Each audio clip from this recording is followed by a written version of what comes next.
Bismillahirrahmanirrahim. Assalamualaikum warahmatullahi wabarakatuh. Selamat pagi, selamat sejahtera untuk kita semua. Bapak Ibu sekalian, kepada kami dan mahasiswa, hari ini kita akan membahas tentang salah satu topik yang penting pada bidang SDM, ya, manajemen SDM, yaitu adalah pelatihan dan pengembangan yang merupakan suatu kunci untuk meningkatkan kompetensi dan kinerja pegawai. Pada intinya, kita ingin melihat bagaimana potensi karyawan bisa berubah menjadi suatu kekuatan produktif organisasi melalui program pelatihan dan pengembangan yang terstruktur dan berkelanjutan. Nanti kita akan bahas dimulai dari definisi, sasaran, manfaat, kemudian metode pelatihannya, sampai ke evaluasi pelatihan, dan contoh studi kasus. Nah, kita awali dengan definisi.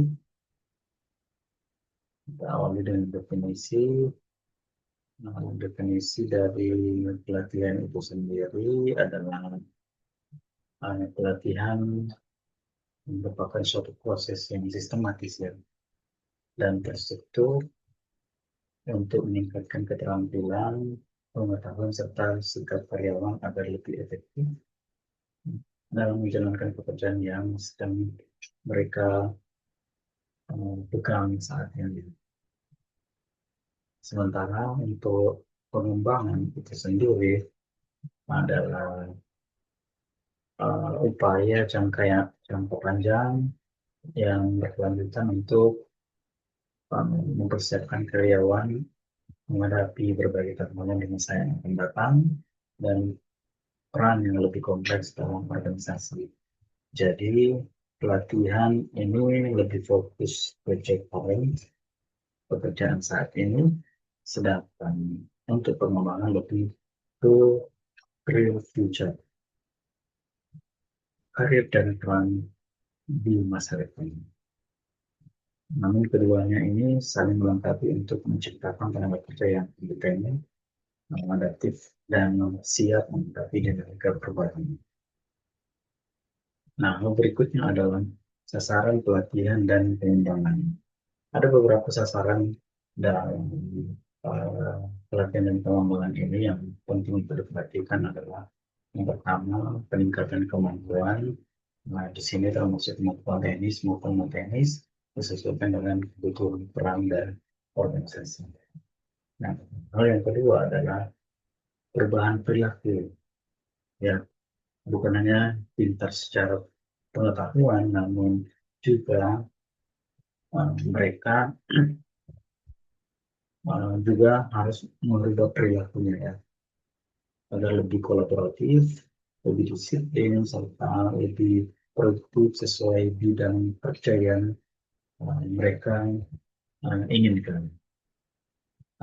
Sekali sesuai bidang kerja yang diinginkan. Kemudian yang ketiga ada namanya produktivitas optimal. Jadi tujuannya tentunya untuk peningkatan produktivitas dan kualitas kerja sehingga target organisasi ini dapat lebih mudah tercapai. Dan yang keempat adalah pemimpinan masa depan. Pelatihan dan pengembangan juga berfungsi untuk mencetak kader pemimpin agar berkelanjutan organisasi terjaga, eh, agar keberlanjutan organisasi lebih terjaga, tidak tergantung pada satu atau dua organisasi. Jadi kemampuan mereka bisa lebih menyeluruh. Nah, manfaat pelatihan dan pengembangan. Nah, kita melihat ada manfaat ini untuk karyawan. Bagi karyawan akan meningkatkan kepercayaan diri dan motivasi kerja, kemudian membuka peluang karir dan pengembangan yang lebih profesional.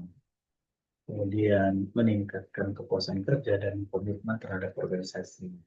Nah, bagi organisasi itu sendiri, latihan dan pengembangan ini bermanfaat untuk menurunkan tingkat kesalahan dan kecelakaan kerja, meningkatkan loyalitas dan retensi karyawan, sehingga turnover bisa ditekan, dan yang terakhir adalah membangun organisasi yang adaptif dan inovatif agar lebih siap menghadapi suatu perubahan lingkungan bisnis. Jadi investasi di pelatihan sebenarnya win-win ya. Karyawan akan berkembang, serta organisasi juga dapat hasil yang lebih nyata. Nah, untuk kebutuhan pelatihan, nah, mengapa organisasi ini harus berinvestasi terhadap pelatihan-pelatihan ini? Nah, tentunya uh, ini akan memunculkan pertanyaan yang besar ya. Kenapa organisasi perlu berinvestasi di pelatihan dan pengembangan? Nah, ada beberapa faktor sebagai pendorongnya. Yang pertama adalah transformasi digital, lalu teknologi dan proses bisnis akan berubah lebih cepat. Karyawan harus terus update keterampilan digitalnya, bukan hanya bisa kerja manual saja, melainkan harus mengikuti perkembangan zaman. Nah, yang kedua adalah persaingan yang lebih ketat. Nah, pasar semakin kompetitif, organisasi butuh SDM yang unggul dan mampu memberi nilai tambah dibanding pesaing. Ya, kemudian yang ketiga, kita perlu memperhatikan standar kualitas. Ekspektasi pelanggan akan naik. Ingin produk atau jasa yang lebih cepat, lebih baik, dan konsisten, itu hanya bisa diciptakan kalau SDM-nya lebih terlatih. Dan yang terakhir adalah regulasi industri. Di banyak sektor, regulasi terus berubah. Karyawan harus paham dan patuh, sehingga pelatihan itu akan menjadi suatu kebutuhan, bukan hanya sebagai suatu pilihan.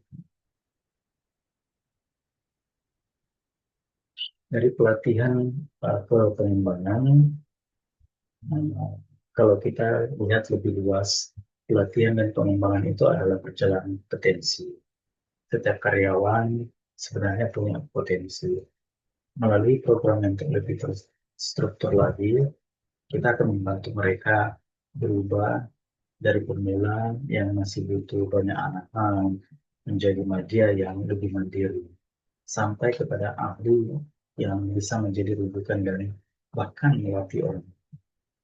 Dengan pendekatan yang lebih tepat seperti ini akan mentransformasikan uh, mimpi ya, mimpi dari perusahaan. Namun ini akan lebih realitas yang bisa terencana dan terukur. Nah, hal berikutnya yang perlu diperhatikan adalah metode pelatihan dan pengembangannya. Pada bagian satu ini kita bisa melihat metode pelatihan yang digunakan organisasi. Yang pertama itu instructor-led training atau ILT. Jadi pelatihan ini tatap muka atau virtual yang dipandu oleh instruktur. Ada keunggulannya seperti lebih interaktif, pertanyaan itu bisa dijawab dengan langsung ya. Nah, kemudian sesuai dengan case yang mereka hadapi, dan juga bisa diskusi lebih mendalam serta materi yang lebih cocok dan kompleks. Nah, berikutnya adalah e-learning.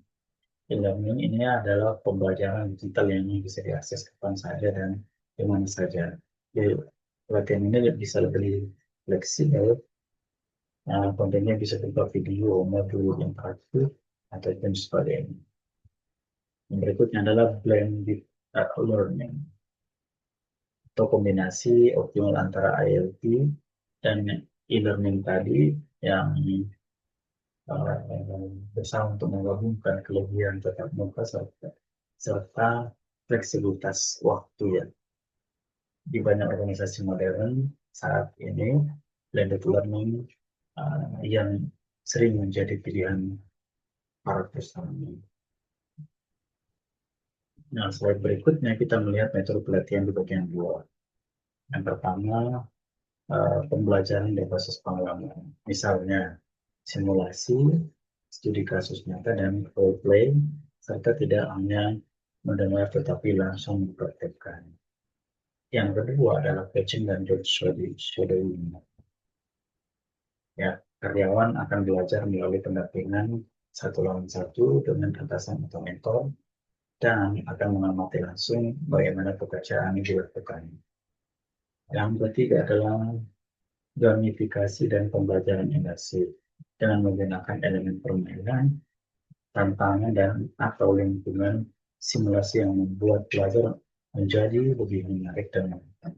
Jadi dari metode-metode ini sangat membantu dan mengikat perhatian peserta dan meningkatkan penerapannya di lapangan. Nah, keunggulan dan tantangan dari metode pelatihan itu sendiri, dari metode yang dipaparkan itu masing-masing memiliki kelebihan dan kekurangannya ya. Secara ringkasnya seperti uh, ILT tadi, keunggulannya ini bisa lebih interaktif, langsung, dan feedbacknya lebih cepat. Dan bisa membangun networking, namun tantangannya adalah biayanya biasanya lebih tinggi, logistiknya yang lebih kompleks, perlu pengaturan yang lebih tinggi lagi, kemudian sulit untuk skala besar yang dilakukan secara berulang. Pada metode e-learning, ini bisa lebih efisien, hemat biaya, fleksibel, dan bisa diakses ulang. Namun kekurangannya adalah butuh disiplin tinggi dari peserta. Harus lebih mengulang-ulang lagi materinya, karena ini membutuhkan kesadaran diri dari personalnya masing-masing. Kemudian metode campuran tadi, blended, keunggulannya ini bisa lebih menguatkan pemahaman, konsep dan aplikasi praktis, engagementnya juga lebih tinggi. Namun di sisi lain tantangannya itu butuh perencanaan dan koordinasi yang lebih matang antara instruktur, teknologi, dan peserta. Karena itulah organisasi perlu memilih kombinasi metode yang paling cocok dengan budaya kerja, sumber daya, dan karakter pesertanya. Pada slide berikutnya kita akan melihat metode pelatihan di perusahaan modern. Jadi di banyak perusahaan modern saat ini, tren yang muncul adalah penggunaan blended learning atau penggunaan metode campuran. Alasannya karena tetap mendapatkan kualitas interaksi dari pelatih tatap muka, juga sekaligus bisa menikmati fleksibilitas dan efisiensi dari e-learning. Jadi ke depan bukan memilih satu metode saja, melainkan meracik kombinasi metode yang pas. Pada slide berikutnya kita melihat evaluasi program pelatihan dan pengembangan. Nah, pelatihan yang bagus tidak berhenti di pelaksanaannya saja, namun perlu dilakukan adanya evaluasi. Mengapa evaluasi itu penting? Karena akan memvalidasi tujuan atau untuk melihat apakah pelatihannya telah mencapai tujuan yang diharapkan atau tidak. Kemudian evaluasi ini penting kami identifikasi dari perbaikan. Agar kita lebih tahu bagaimana yang harus diperbaiki di batch berikutnya. Evaluasi berikutnya akan bisa mengukur dampak. Jadi kita bisa melihat efek pelatihan terhadap kinerja individu, tim, dan hasil bisnis setelah pelatihan dilakukan.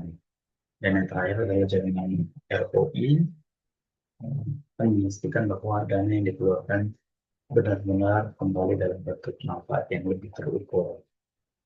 Tanpa evaluasi ini, pelatihan bisa berakhir hanya sebagai kegiatan rutin saja, bukan sebagai investasi yang lebih strategis. Nah, ada beberapa model evaluasi berdasarkan model Kirkpatrick. Kita akan bahas model evaluasi Kirkpatrick ini dapat 4 level ya. Nah, di level pertama ada reaksi untuk mengukur kepuasan peserta terhadap pelatihan. Biasanya akan melalui penilaian dengan alat ganti kuesioner setelah pelatihan itu selesai. Di level yang kedua adalah pembelajaran. Hal ini untuk mengukur peningkatan pengetahuan dan keterampilan, misalnya dengan pretest dan post-test. Pada level yang ketiga, perilaku, hal ini bisa melihat apakah ada perubahan perilaku di tempat kerja, apakah peserta benar-benar menerapkan apa yang sudah dipelajari di tempat pelatihan. Dan kemudian kita bisa melihat di level yang keempat adalah hasil. Hal ini akan mengukur dampak terhadap hasil bisnis, apakah produktivitas akan lebih meningkat, atau kualitasnya bisa lebih baik, komplainnya lebih menurun, dan seterusnya. Jadi semakin tinggi level yang kita ukur, semakin jelas gambaran aktivitas pelatihan terhadap organisasi. Nah, untuk metode evaluasi yang lain, yang juga sama efektifnya seperti ROI tadi, ini adalah suatu evaluasi juga mendukung dalam perhitungan berapa nilai finansial yang akan dihasilkan dibandingkan biaya pelatihan yang dikeluarkan. Misalnya nih, investasi 200 juta dalam 6 bulan menghasilkan manfaat 300 juta. Berarti memperoleh keuntungan 150%. Untuk evaluasi metode observasi dan penilaian kinerja, atasan atau asesor akan melakukan observasi terstruktur dan review kinerja untuk melihat pengembangan hasil pelatihannya, apakah memiliki manfaat terhadap kinerja karyawan atau tidak. Nah, untuk metode selanjutnya seperti survei dan diskusi kelompok, nah, ini digunakan untuk menggali pengalaman peserta, tantangan implementasi, dan masukan perbaikan program. Yang keempat, Learning Management System (LMS). Ini sistem digital untuk melacak kemajuan belajar, nilai, dan data analitis sebagai dasar pengambilan keputusan. Dan kita bisa melihat studi kasus di perusahaan XYZ di slide ini. Mereka menjalankan program pelatihan customer service selama 3 bulan menggunakan model blended learning, yaitu kombinasi learning dan workshop practice. Nah, hasilnya bisa kita lihat kepuasan peserta terhadap pelatihan sebesar 90%, yang meningkatkan kompetensi mereka sebesar 30%, penerapan di lapangannya sebesar 88%. Jadi peserta benar-benar mendapatkan ilmu yang mereka pelajari. Apa dampaknya terhadap bisnis? Kepuasan pelanggan akan meningkat 20%, produktivitas tim akan naik 15%, produktivitas timnya meningkat menjadi 15%, waktu respon juga meningkat, waktu respon ke pelanggan turun menjadi 30%. Kemudian, jika dilihat dari sisi finansial, ROI-nya mencapai 150%, dan investasi 200 juta, kemudian return-nya 300 juta, ini kembali ya investasi 200 juta kembali 300 juta, berarti mereka tetap mengalami peningkatan. Dari sini kita dapat menunjukkan bahwa ketika pelatihan direncanakan dengan baik dan dievaluasi secara serius, hasilnya akan sangat konkret dan lebih terukur. Nah, sampailah kita pada slide kesimpulan. Pelatihan dan pengembangan sebagai investasi strategis, ini bukan biaya ya, melainkan investasi strategis untuk masa depan organisasi. Dengan metode dan evaluasi yang tepat, dan sistematis, maka organisasi bisa mendapatkan hasil yang maksimal dan melakukan perbaikan yang berkelanjutan.